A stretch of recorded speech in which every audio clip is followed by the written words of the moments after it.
Chairman Korangi town Mohammad Naeem Shaikh. जी हाँ, यकीनी तौर पर इन्होंने गुज़िश्ता साल शजरकारी मुहिम का आगाज़ किया था और गली महलों, शाहराहों, पार्कों और ग्रीन बेल्टों पर पौधे लगाए थे। आज वो यकीनी तौर पर यानी कि आप देख सकते हैं बुलंदो बाला हो रहे हैं, आसमान से मिलने जा रहे हैं। ये है महकमा बागात की कारकर्दगी।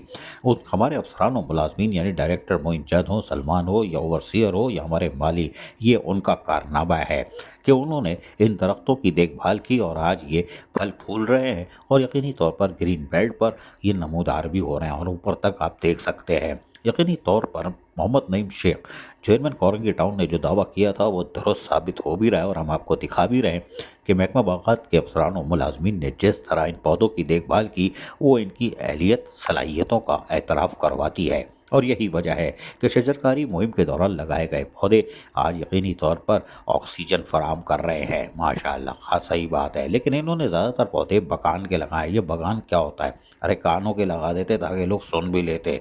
चेयरमैन तो हमारी भी नहीं सुनता यार, हमें भी चौरंगी घुमा देता है। कोई कान वान के लगाओ ताकि फ़ायदा हो हमें भी। खैर कोई बात नहीं।